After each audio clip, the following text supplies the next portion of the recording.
Di hari pertama sekolah, seorang pria ditertawakan dan didorong dari gedung tinggi. Tanpa diduga, lompatan itu membawanya kembali ke 2 tahun yang lalu. Awalnya dia pikir ini hanya mimpi sebelum kematiannya. Lalu dia mengambil pulpen di atas meja dan menusuk pahanya. Rasa sakit yang nyata membuatnya sadar bahwa dia benar-benar kembali ke masa lalu. Saat itu, seorang berandalan di kelas berteriak.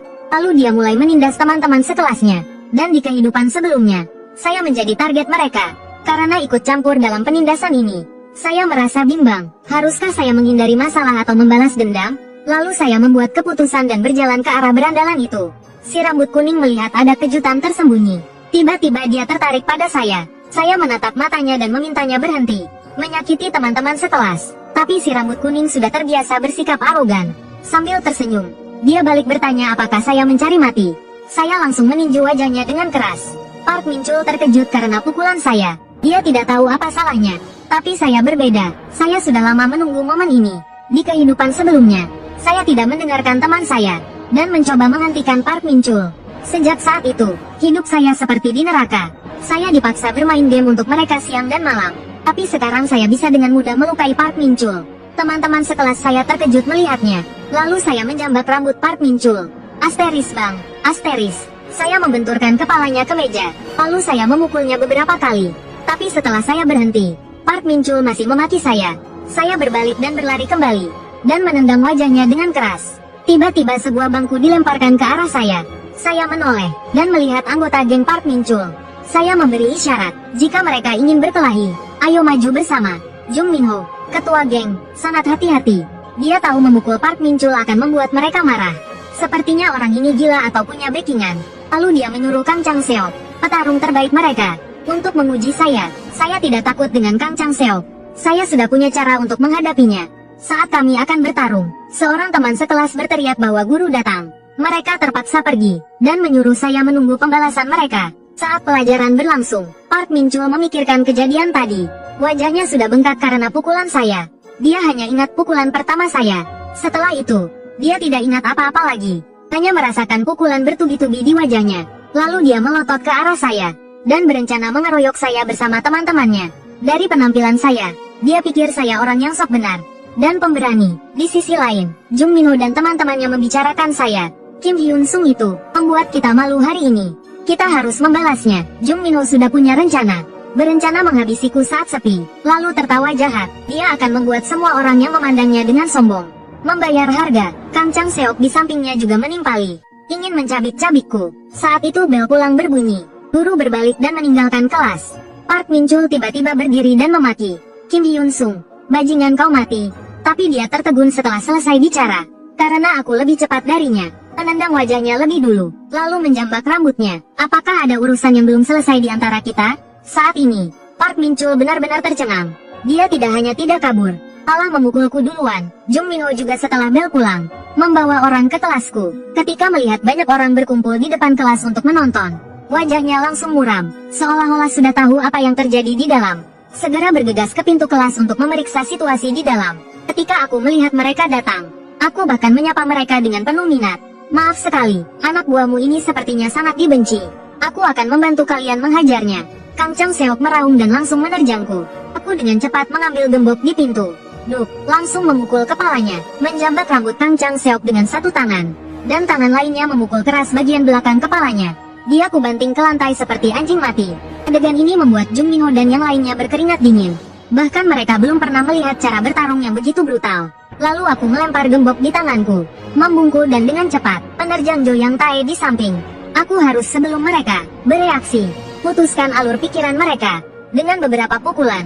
Selesaikan Jo Yang Tae ini dulu. Aku tidak peduli sama sekali apakah Jung Min-ho akan menyergapku dari belakang. Selama aku mengalahkan Jo Yang Tae, aku bisa memperlebar jarak jumlah orang di antara mereka.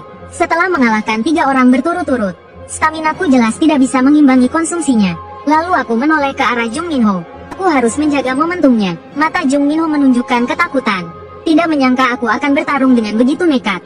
Di hati Jung Min-ho, aku tidak berbeda dengan iblis di neraka. Seseorang yang bisa mengambil nyawanya kapan saja. Aku berjalan ke arahnya. Jung Min-ho, kita masih punya urusan yang belum selesai, kan? Jung Min-ho sudah ketakutan dan tidak tahu harus berbuat apa. Kedua tangannya gemetar tanpa henti. Tepat ketika aku akan menghabisinya dengan satu pukulan, Suara guru tiba-tiba muncul. Ini membuatku tersenyum. Sebenarnya aku sudah tidak punya tenaga untuk bertarung lagi. Kemunculan guru tepat menyelamatkanku. Lalu aku dibawa guru ke kantor. Karena guru tidak berani melawan Jung Minho dan yang lainnya. Jadi dia berencana untuk menyalahkan semuanya padaku. Lalu dia dengan wajah menjijikkan menggurui saya dari sudut pandang moral. Namun, saya yang bicara duluan. Pak Guru, jangan terlalu berlebihan. Bukan pertama kalinya saya menangani kasus kekerasan. Kali ini selesaikan saja seperti biasa. Tatapan saya tertuju langsung pada guru itu. Jangan sampai saya terkena imbasnya. Pak Guru tiba-tiba menamparkan saya. Sambil memaki, kau siapa? Perlu kau ajari caraku bekerja? Adegan ini dilihat oleh guru-guru lain. Tapi tak seorang pun maju untuk membantu. Saya langsung melewati guru itu. Berkata dengan suara rendah, jika kau sentuh aku lagi, aku akan bongkar suapmu dari orang tua murid. Dan aku juga tahu perselingkuhanmu dengan guru bahasa Inggris. Guru itu langsung panik, bingung bagaimana aku bisa tahu. Dia mulai gelisah. Kau bicara apa? Tapi aku tetap datar. Ku kasih kau satu kesempatan. Lain kali sebelum bicara denganku, pikirkan baik-baik dulu. Lalu aku langsung duduk di kursinya dan mengancamnya. Jika kau tak mau kubongkar rahasiamu, turuti aku. Guru itu langsung menunduk, bertanya apa yang harus dilakukan agar ku maafkan dia. Aku menatapnya dengan penuh minat.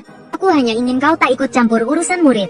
Tutup mata saja. Satu lagi, apapun masalah yang ku buat, kau harus melindungiku. Karena ancamanku, dia terpaksa menuruti perintahku. Lalu aku pergi dari sana. Guru itu hanyalah kartu di tanganku. Tapi itu belum cukup. Aku harus segera menyiapkan kartu berikutnya. Tapi ada satu hal yang lebih penting sekarang. Di sisi lain, Jung Minho melepaskan semua amarahnya pada kursi. Hari ini, karena aku, posisinya di sekolah terancam. Tapi tak lama kemudian dia menghela napas lega. Dia yakin aku akan dikeluarkan hari ini. Dia masih berpikir kekalahanku hari ini dari 3 orang itu hanyalah keberuntungan. Jika diulang, dia pasti bisa mengalahkanku dengan mudah. Tiba-tiba pintu di banting terbuka. Aku muncul di ambang pintu. Jung Minho, urusan kita belum selesai, kan? Saat itu juga, Jung Minho ketakutan setengah mati. Keringat dingin mengucur di wajahnya. Bu, aku meninju wajah Jung Minho. Tubuhnya terdorong ke belakang. Dia sedikit linglung, tak mengerti kenapa aku berani memukulnya. Tanpa menunggu dia bicara, aku melangkah mendekatinya. Jung Minho hampir menangis ketakutan. Matanya penuh ketakutan melihatku. Wos, aku bergerak cepat di lantai. Pak, kuk tendang lehernya. Tendanganku membuat Jung Minho memuntahkan darah. Tapi ini belum berakhir. Tinjuku mendarat keras di wajahnya. Senyum di wajahku tak pernah hilang sejak aku masuk. Karena aku sudah menunggu momen ini sejak lama. Guru melihat keributan di dalam dari jendela. Jung Minho sangat gembira melihat guru itu. Dia yakin guru yang sudah menerima uang ibunya akan menyelamatkannya. Tapi tiba-tiba guru itu berbalik. Jung Minho tercengang. Aku terkekeh. Di sekolah ini, jangan berharap ada yang akan menyelamatkanmu.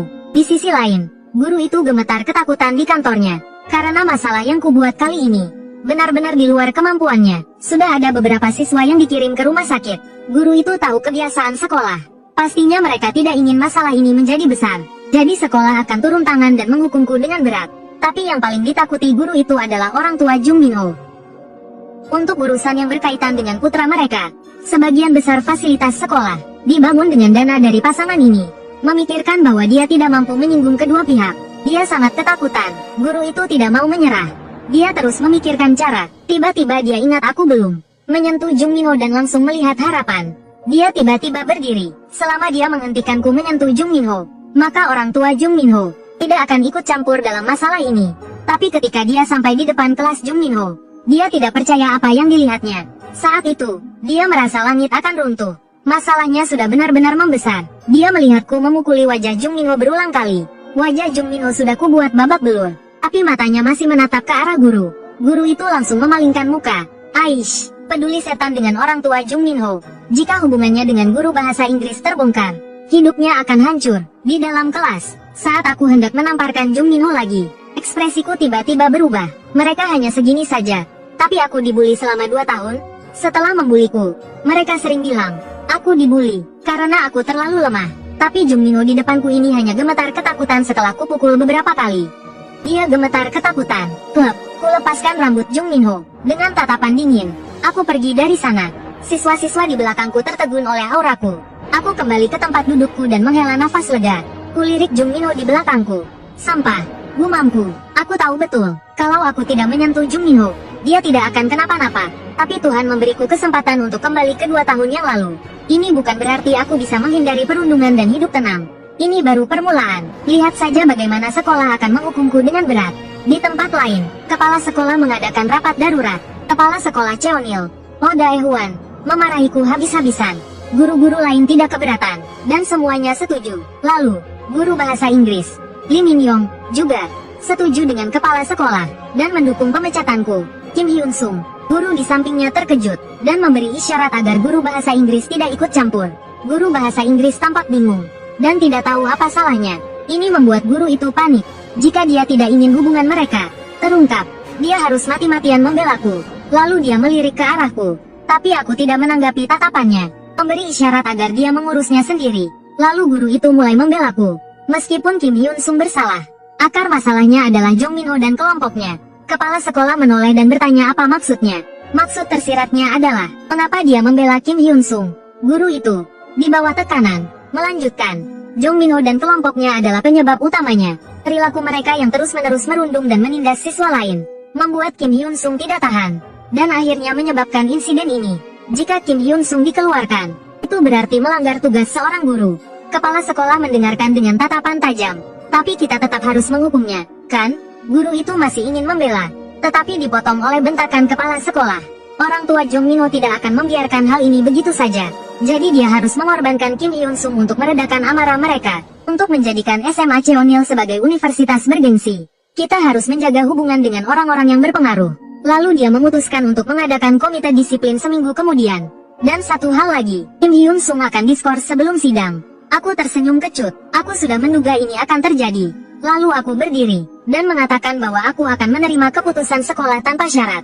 Setelah aku meninggalkan ruang rapat, guru itu segera mengejarku, dan terus membelaku. Dia benar-benar berusaha sekuat tenaga untuk membelaku. Tapi karena aku menyentuh Jong Min-ho, masalah ini di luar kemampuannya. Aku mencibir dalam hati. Ku tahu guru itu tidak bisa mengatasi masalah ini. Jadi aku tidak berharap banyak padanya. Lalu aku berhenti. Aku tahu kau sudah melakukan semua yang kau bisa. Tapi, Pak Guru, sejak awal, kau tahu Park Min-chol dan kelompoknya merundung siswa lain. Tapi kau selalu menutup mata. Kata-kataku membuat guru itu terkejut, dan mulai berkeringat dingin. Aku memintanya untuk tidak ikut campur urusan selanjutnya. Tetapi dia harus memastikan aku lulus. Jika tidak, aku akan menghancurkan hidupnya, dan aku juga akan menghancurkan masa depan Bu Lee Min-yong. Setelah mengatakan itu, aku pergi, meninggalkan guru itu sendirian. Hatiku sangat ingin menghancurkannya saat itu juga. Tapi aku harus menahan diri. Dia bukan target utamaku. Aku tak bisa membuang kartu trufku hanya untuk pion kecil seperti dia. Hanya untuk orang kecil sepertinya. Aku kembali ke kelas, mengambil tasku, dan bersiap pulang. Seminggu lagi, aku akan membuat semuanya berjalan berlawanan dengan keinginan kepala sekolah. Sesampainya di rumah, aku memanggil nenek, tapi tak ada jawaban. Baru kuingat, nenek selalu bekerja setiap hari belakangan ini. Aku kembali ke kamarku untuk menulis rencana balas dendamku. Ku ketuk buku catatanku. Aku harus menguasai daerah sekitar dalam 2 tahun dan membangun fondasi. Jadi aku harus memenuhi 3 syarat ini. Pertama, kekuatan. Untuk menghadapi orang kuat, kemampuanku harus setara. Jika aku bisa menarik orang itu ke sisiku, maka aku akan punya keuntungan besar dalam perkelahian nanti. Kedua, pengaruh. Aku harus membentuk kelompok dengan tujuan yang sama denganku. Aku berpikir keras sendirian di kamarku. Intinya, aku hanya seorang siswa yang tak punya apa-apa. Tak punya sesuatu yang meyakinkan. Aku perlu rencana utama, dan membangun koneksi yang dibutuhkan. Ketiga, latar belakang. Aku harus punya latar belakang untuk menyelesaikan semua masalah besar. Dengan begitu, aku bisa menjalankan rencanaku. Di sisi lain, seorang pria mengamuk di kantor polisi. Dia dibawa ke sana untuk diinterogasi karena berkelahi. Para polisi juga pusing menghadapinya, karena orang ini bukan orang sembarangan. Di Daesan, dia seperti seorang pangeran. Setelah melampiaskan amarahnya, pria itu duduk kembali. Sebenarnya, dia bukan yang salah dalam perkelahian hari ini. Dia sendiri juga bingung. Saat keluar dari minimarket, dia dikeroyok beberapa preman, dan dipukul duluan. Tapi polisi tak mau mendengarkan penjelasannya. Mereka hanya tahu para preman itu sekarang berada di ruang ICU. Inilah yang membuat Go Chang Beom pusing. Perusahaan ayahnya akan segera menunjuk penerus. Sebagai anak tertua, dia hanya lulusan SMA. Sedangkan adiknya lulusan universitas ternama di luar negeri. Tak ada bandingannya. Jika media tahu dia terlibat perkelahian, maka dia tak akan punya kesempatan jadi penerus. Jadi dia langsung berdiri dan mengatakan, bukan dia yang memulai perkelahian. Dia hanya membela diri. Tapi polisi itu menatapnya dingin. Apa kau punya bukti untuk itu? Pertanyaan itu membuat Go Chang Beom terdiam. Dia bahkan menyerah untuk menjadi penerus. Tiba-tiba, matanya melirik ke belakang, dan melihatku duduk di sana. Dia jadi penasaran, kenapa seorang pelajar ada di sana selarut ini? Aku mengangkat jariku, dan berkata kepada petugas, aku di sini untuk menjadi saksinya. Lalu aku menunjukkan rekaman CCTV di tabletku kepada petugas. Rekaman itu menunjukkan, Go Chang Beom mencoba berjalan melewati mereka, tetapi dia dikeroyok oleh beberapa orang. Dan ketiga orang itu juga mengambil bangku dari depan toko sebagai senjata. Petugas itu memegang kepalanya, sepertinya dia telah salah paham terhadap Go Chang Beom. Dia bertanya bagaimana aku menemukan video ini. Aku menjawab tanpa ragu, aku menemukannya dari dashcam mobil yang terparkir di depan toko. Aku melihat pria ini sepertinya sedang dalam masalah. Demi keadilan, aku meminta video ini dari supirnya. Jika pria ini bersalah, kesalahannya adalah dia memiliki kekuatan untuk mengalahkan orang lain dengan satu pukulan. Go Chang Beom terlihat senang mendengarnya. Kau tidak hanya tampan, tapi juga pandai bicara. Dengan video ini dan seorang saksi, dia bisa tetap menjadi calon penerus perusahaan. Petugas itu kemudian meminta maaf dengan tulus kepada Go Chang Beom, dan menyatakan penyelidikan kasus ini selesai. Tapi Go Chang Beom tidak mudah puas. Dia mengingat wajah petugas itu, dan bersumpah, akan membuat sisa hidup petugas itu lebih berwarna. Di luar kantor polisi, Go Chang Beom merangkulku seperti seorang saudara, dan memberiku 600.000 won sebagai ucapan terima kasih. Aku menerimanya dan memasukkannya ke dalam sakuku. Aku tidak mengucapkan kata-kata sopan. Go Chang Beom berpikir, jika dia seorang pelajar biasa, dia pasti akan terkejut melihat uang sebanyak itu. Dan anak ini juga membantunya menemukan rekaman CCTV. Dia pasti bukan orang sembarangan. Lalu ekspresiku berubah. Kak, aku tahu siapa kau. Putra tertua Myungjin Construction, Go Chang Beom. Kau sedang bersaing dengan adikmu, Go Chang Seok, untuk posisi penerus perusahaan. Go Chang Beom terkejut. Anak ini memang tahu sesuatu. Go Chang Beom mengepalkan tangannya, dan bertanya dengan dingin siapa aku. Dan apa tujuanku mendekatinya? Aku balas menatapnya. Aku juga melotot. Kurasa kejadian hari ini bukanlah kebetulan. Lalu aku tersenyum licik. Pak, aku benar. Kak Go Chang Beom, aku pernah mendengar nama Go Chang Beom di berita di kehidupan sebelumnya.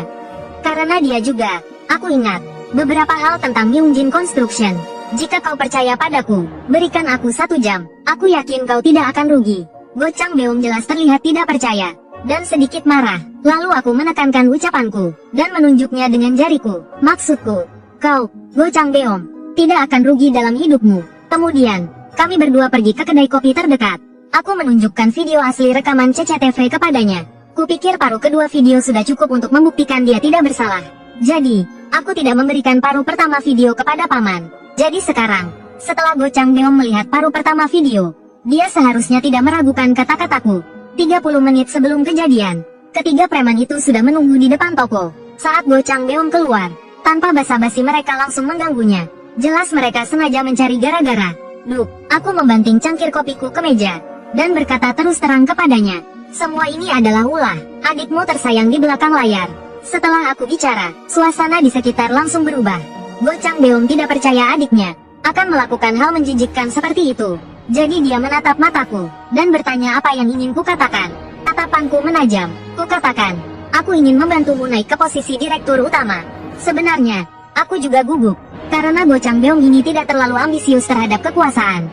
Dia tidak terlalu peduli, jadi aku hanya bisa merusak hubungan mereka berdua. Untuk memicu semangat kompetitifnya, Go Chang Beom polos dan lugu. Dia tidak pernah bermain licik, tapi adiknya adalah orang yang licik.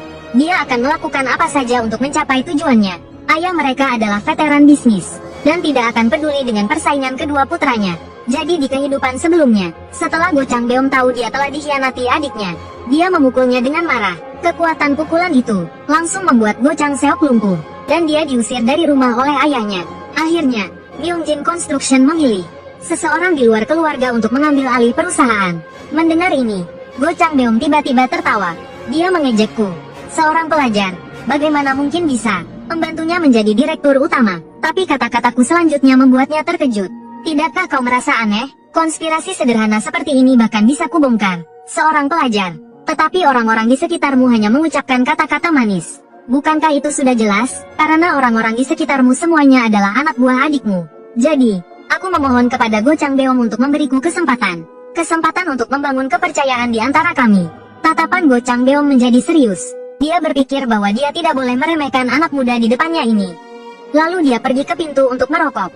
Aku menunggunya di dalam untuk jawabannya. Saat itu, seorang pelayan keluar, dan memperingatkannya bahwa merokok dilarang di sini.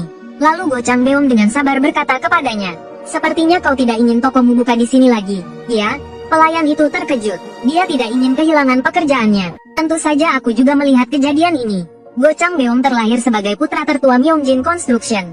Dia sangat berkuasa di seluruh Daesan. Tapi justru karena inilah, dia adalah orang yang paling tepat untuk rencanaku. Sebenarnya, di dalam hatinya, dia sudah kecewa pada adiknya. Sejak kecil, dia adalah orang yang paling menyayangi adiknya. Tapi hari ini, bocah itu benar. Jika aku dikalahkan adikku, maka nasibku nanti mungkin lebih buruk dari tikus gat. Saat itu, ia teringat perkataan ayahnya, "Kau kurang mampu, maka carilah orang-orang yang mampu menjadi bawahanmu. Jangan pedulikan usia, jenis kelamin, atau latar belakang mereka. Asalkan orang itu memiliki kemampuan yang kau butuhkan." Memikirkan hal itu, ia mengumpat dalam hati, "Kali ini, aku akan mengikuti perkataan ayah dan mempertaruhkan segalanya." Kemudian ia kembali ke tempat duduknya. "Biarkan aku menjelaskan rencana selanjutnya." Go Changbeom mengetuk meja. "Aku perlu mendengar semua yang kau katakan sebelum membuat keputusan." Di sisi lain, setelah menerima telepon, Go Chang Seok dengan marah membanting ponselnya ke lantai. Preman-preman kecil itu memang tidak bisa diandalkan. Bahkan untuk hal sekecil ini pun mereka gagal. Kemudian Go Chang Seok kembali tenang. Saat ini, dia masih di posisi yang menguntungkan. Tiba-tiba, telepon di kantornya berdering. Suara dari telepon membuatnya merinding. Istrinya telah menerobos masuk ke apartemen Han Seong. Di kafe, aku terus membicarakan kelemahan Go Changbeom. Aku meremehkannya habis-habisan. Hal ini membuat Go Changbeom sangat kesal. Karena dia tidak bisa membantahku. Tetapi, aku tiba-tiba mengubah pembicaraanku. Hal ini membuat Go Changbeom sangat tegang. Dia takut ketinggalan sepatah kata pun. Jika Go Chang Seok yang unggul dalam segala hal, jatuh ke posisimu saat ini, apa yang akan terjadi di antara kalian? Di apartemen Han Seong, istri Go Chang Seok sedang menatapnya dengan mengejek. Dan dia sedang memegang seorang wanita berambut pendek. Wajah wanita itu jelas menunjukkan bekas pukulan. Saat itu, Go Chang Seok berkeringat dan sangat panik. Meskipun wanita ini adalah istrinya, dia tidak bisa macam-macam dengannya. Saat ini, aku menatap tajam Go Changbeom. Sekarang, akan kujelaskan rencanaku. Aku mengacungkan 3 jari. Untuk menang dalam persaingan selanjutnya, kau harus memenuhi 3 syarat ini. Yang pertama tentu saja latar belakang. Namun dalam hal ini, Go Changbeom kalah dari adiknya. Go Chang Seok memiliki dukungan melalui pernikahannya. Tetapi Go Changbeom tidak memiliki kekuatan apapun. Aku menyesap tehku dan melanjutkan. Syarat kedua adalah reputasi, dan reputasinya di Daesan adalah seorang preman. Syarat ketiga, dan yang paling penting, adalah kemampuan. Saat Go Changbeom bersenang-senang di bar, Go Chang Seok telah membuktikan kemampuannya di perusahaan. Mendengar ini, Go Changbeom memalingkan wajahnya. Dia tidak memenuhi satupun dari 3 syarat ini. Aku mengangkat jariku. Sekarang, kita akan menjungkir balikkan ketiga syarat ini. Kita mulai dari latar belakang. Go Changbeom menatap dengan tajam. Mendengarkan penjelasanku dengan serius. Aku menutup telapak tanganku. Yang harus kita lakukan sekarang adalah menghasut hubungan antara Go Chang Seok dan istrinya. Selama inti pendukungnya tidak lagi mendukungnya, maka latar belakangnya sama saja bohong. Sore harinya, kedua bersaudara itu dipanggil ayah mereka ke kantor. Ketua Go Myeongjin sangat marah hari ini. Putra sulungnya ditahan, dan putra bungsunya tertangkap selingkuh. Go Chang Seok merasa bersalah, dan membungkuk meminta maaf saat sampai di kantor. Go Myeongjin langsung memarahinya. "Aku harus memohon pada ayah mertuamu untuk menyelamatkan pernikahanmu. Aku memintanya untuk memberimu kesempatan dan tidak bercerai." Meskipun begitu, istri Go Chang Seok tetap memilih untuk pisah ranjang. Go Myeongjin sangat kesal. Dia telah mengatakan berkali-kali bahwa jika seorang pria tidak bisa mengendalikan dirinya sendiri, maka keluarganya akan hancur.